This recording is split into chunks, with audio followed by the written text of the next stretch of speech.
ದಕ್ಷಿಣ ಕನ್ನಡ ಜಿಲ್ಲೆಯಲ್ಲಿ ಕೊರೋನಾ ಪ್ರಕರಣಗಳು ಹೆಚ್ಚಾಗುತ್ತಿರುವ ಹಿನ್ನೆಲೆಯಲ್ಲಿ ಸಾರ್ವಜನಿಕರು ಮಾಸ್ಕ್ ಧರಿಸುವುದು ಕಡ್ಡಾಯವಾಗಿದೆ ಎಂದು ದಕ್ಷಿಣ ಕನ್ನಡ ಜಿಲ್ಲಾ ಆರೋಗ್ಯ ಅಧಿಕಾರಿ ಡಾಕ್ಟರ್ ರಾಮಚಂದ್ರ ಬಾಯಾರಿ ಹೇಳಿದರು.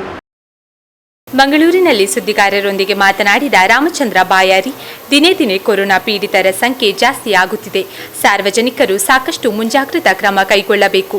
ಸಾರ್ವಜನಿಕರು ಮಾಸ್ಕ್ ಧರಿಸುವುದು ಕಡ್ಡಾಯವಾಗಿದೆ. ಹಿರಿಯರು ಹಾಗೂ ಮಕ್ಕಳು ಮನೆಯಲ್ಲಿಯೇ ಇರುವುದು ಸೂಕ್ತವಾಗಿದೆ. ಹಿರಿಯ ನಾಗರಿಕರು ಕೊರೋನಾ ಲಸಿಕೆ ತೆಗೆದುಕೊಳ್ಳುವುದು ಸೂಕ್ತ ಎಂದು ಹೇಳಿದರು. ಇತರ ರಾಜ್ಯಗಳಿಂದ ಜಿಲ್ಲೆಗೆ ಆಗಮಿಸುವವರು ನೆಗೆಟಿವ್ ವರದಿ ತರುವುದು ಕಡ್ಡಾಯವಾಗಿದೆ ಎಂದು ಹೇಳಿದರು. ಈ ರೀತಿಯಲ್ಲಿ ಪ್ರಕರಣಗಳು ಹೆಚ್ಚುತ್ತಾ ಇರುವಂಥದ್ದು ಸ್ವಲ್ಪ ಮಟ್ಟಿಗೆ ಕಳವಳಕಾರಿಯಾಗಿದೆ. ಇದನ್ನು ಈ ಹಂತದಲ್ಲೇ ನಾವು ತಡಿಬೇಕಾಗತ್ತೆ. ತಡಿದೇ ಇದ್ದರೆ ಮುಂದೆ ಅದು ಎಲ್ಲ ಜನರಿಗೆ ಹಬ್ಬಿಬಿಟ್ಟು ಸಮಸ್ಯೆಯನ್ನು ತಂದುಕೊಡುತ್ತೆ. ಆ ಪ್ರಯುಕ್ತ ಟೆಸ್ಟಿಂಗ್ ಅನ್ನುವಂಥದ್ದು ಜಾಸ್ತಿ ಮಾಡ್ತಾ ಇದ್ದೇವೆ. ಮುಖ್ಯವಾಗಿ ನಾವು ಅನಾಲಿಸಿಸ್ ಮಾಡಿ ನೋಡಿದಾಗ ಕೆಲವೊಂದು ಕಾಲೇಜುಗಳಲ್ಲಿ, ವೈದ್ಯಕೀಯ ಕಾಲೇಜು ಅಥವಾ ಪ್ಯಾರಾಮೆಡಿಕಲ್ ಕಾಲೇಜ್ ಅಥವಾ PU ಕಾಲೇಜ್, ಡಿಗ್ರಿ ಕಾಲೇಜ್ ಇತ್ಯಾದಿಗಳಲ್ಲಿ ಪ್ರಕರಣಗಳ ಸಂಖ್ಯೆ ಜಾಸ್ತಿ ಬರ್ತಾ ಇದೆ. ಅದರಲ್ಲೂ ಕೂಡ ಹೆಚ್ಚಿನ ಪ್ರಕರಣಗಳು ಕೇರಳ ರಾಜ್ಯದಿಂದ ಬಂದಂತಹ ವಿದ್ಯಾರ್ಥಿಗಳಲ್ಲಿ ಕಂಡು ಬರ್ತಾ ಇದೆ. ಇವರಿಂದಾಗಿ ಬಿಟ್ಟು ನಮ್ಮ ಇಲ್ಲಿಯ ಜನರಿಗೆ ಅದು ಹಬ್ಬಿಬಿಟ್ಟು ಅಲ್ಲಿಂದ ಗ್ರಾಮಾಂತರ ಪ್ರದೇಶಕ್ಕೆ ಹಬ್ಕೊಂಡು ಹೋದರೆ ಮುಂದೆ ತೊಂದರೆ ಆಗುತ್ತೆ. ಆ ನಿಟ್ಟಿನಲ್ಲಿ ಸರ್ಕಾರ ಈಗ ನಮ್ಮ ಜಿಲ್ಲೆಯನ್ನ ಹೈ ರಿಸ್ಕ್ ಡಿಸ್ಟ್ರಿಕ್ಟ್ ಅಂತ ಗುರುತಿಸಿ ದಿವಸಕ್ಕೆ 3,000 ಪರೀಕ್ಷೆಯನ್ನು ಮಾಡಲಿಕ್ಕೆ ಗುರಿ ಕೊಟ್ಟಿದ್ದಾರೆ. ಆ ಪ್ರಯುಕ್ತ ವಿವಿಧ ಕ್ರಮಗಳನ್ನು ನಾವು ತಗೊಂಡಿದ್ದೇವೆ. ಈಗ ಎಲ್ಲ PU ಕಾಲೇಜುಗಳಲ್ಲಿ, ಪ್ಯಾರಾಮೆಡಿಕಲ್ ಕಾಲೇಜಲ್ಲಿ, ಮೆಡಿಕಲ್ ಕಾಲೇಜ್ ಮಾಡುವಂತಹದ್ದು, ಜೊತೆಯಲ್ಲಿ ILI ಸಿಂಪ್ಟಮ್ಸ್ ಇರುವವರನ್ನು ಕೂಡ ಪರೀಕ್ಷೆ ಮಾಡುವಂತಹದ್ದು, ಹಾಗೆಯೇ ಪ್ರೈಮರಿ ಕಾಂಟ್ಯಾಕ್ಟ್ ಮತ್ತು ಸೆಕೆಂಡರಿ ಕಾಂಟ್ಯಾಕ್ಟ್ ಅನ್ನು ಟ್ರ್ಯಾಕ್ ಮಾಡಿಬಿಟ್ಟು ಅವರನ್ನು ಕೂಡ ಪರೀಕ್ಷೆಗೆ ಒಳಪಡಿಸುವಂತಹ ಕ್ರಮವನ್ನು ತಗೊಂಡಿದ್ದೇವೆ. ಅಲ್ಲದೆ ಈಗಾಗಲೇ ತಮಗೆಲ್ಲರಿಗೂ ಗೊತ್ತಿದ್ದ ಹಾಗೆ ಕೋವಿಡ್ ಲಸಿಕೆಯ ವಿರುದ್ಧ ಕೋವಿಡ್ ಕಾಯಿಲೆಯ ವಿರುದ್ಧ ಲಸಿಕೆ ಬಂದಿದೆ.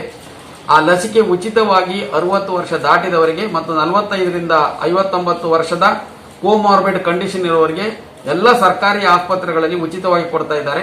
ದಕ್ಷಿಣ ಕನ್ನಡ ಜಿಲ್ಲೆಯಲ್ಲಿ 66 ಪ್ರಾಥಮಿಕ ಆರೋಗ್ಯ ಕೇಂದ್ರ, 12 urban primary health centre, community health centre, taluk ಆಸ್ಪತ್ರೆ, ಜಿಲ್ಲಾ ಆಸ್ಪತ್ರೆ ಮತ್ತು ಆಯ್ದ 30 ಖಾಸಗಿ ಆಸ್ಪತ್ರೆಗಳಲ್ಲಿ, ಅಂದರೆ ಹೆಚ್ಚು ಕಡಿಮೆ 100ಕ್ಕೂ ಮಿಕ್ಕಿ ಆಸ್ಪತ್ರೆಗಳಲ್ಲಿ ಪ್ರತಿ ದಿನಗಳಲ್ಲಿ ಪ್ರಾಥಮಿಕ ಆರೋಗ್ಯ ಕೇಂದ್ರಗಳಲ್ಲಿ ಮಾತ್ರ 4 ದಿನ, ಉಳಿದ ಎಲ್ಲ ಕಡೆಯಲ್ಲಿ 6 ದಿನಗಳ ಕಾಲವೂ ಕೂಡ ಲಸಿಕೆಯನ್ನು ಕೊಡ್ತಾ ಇದ್ದೇವೆ.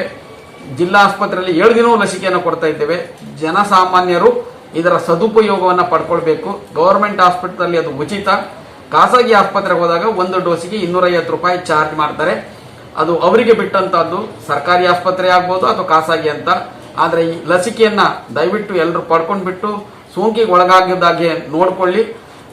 ಇದರಿಂದಾಗಿ ಬಿಟ್ಟು ಈ ವಯಸ್ಸಾದವರಲ್ಲಿ ಮತ್ತು ಕೋಮಾರ್ಬಿಡ್ ಪೀಪಲ್ ಅಲ್ಲಿ ಇಮ್ಯುನಿಟಿ ಕಡಿಮೆ ಇದ್ದವರಿಗೆ ಈ ರೀತಿ ಸೋಂಕಿಗೊಳದಾಗ ಆಸ್ಪತ್ರೆಗೆ ಅಡ್ಮಿಟ್ ಆಗಿ ಸಾವು ನೋವುಗಳಾಗ್ತದೆ. ಅದನ್ನು ತಡೆಯುವಲ್ಲಿ ಈ ಲಸಿಕೆ ಬಹಳ ಉತ್ತಮವಾದ ಕೆಲಸ ಮಾಡ್ತದೆ. ಇದನ್ನು ಪಡ್ಕೊಳ್ಳಿ ಅಂತ ನಾನು ಹೇಳಲಿಕ್ಕೆ ಇಷ್ಟಪಡ್ತಾ ಇದ್ದೇನೆ. ಮತ್ತೆ ಕೇರಳದಿಂದ, ಮುಖ್ಯವಾಗಿ ಮಹಾರಾಷ್ಟ್ರದಿಂದ ಬರುವುದರಿಂದ ಕೆಲವು ಸೋಂಕುಗಳ ಪ್ರಕರಣ ಹೆಚ್ಚಾಗುವ ಸಾಧ್ಯತೆ ಇರ್ತಾರೆ. ಆ ನಿಟ್ಟಿನಲ್ಲಿ ಅವಶ್ಯಕತೆ ಇದ್ದಲ್ಲಿ ಮಾತ್ರ ಮನೆಯಿಂದ ಹೊರಗಡೆ ಹೋಗಿ, ಇಲ್ಲವಾದ್ರೆ ಮನೆಯಲ್ಲೇ ಇರಿ ಸಾಧ್ಯವಾದಷ್ಟು ಮಟ್ಟಿಗೆ. ಇದರಿಂದಾಗಿ ಸೋಂಕಾಗುವುದನ್ನು ಕೂಡ ತಡೆಗಟ್ಟಲಿಕ್ಕೆ ಆಗತ್ತೆ.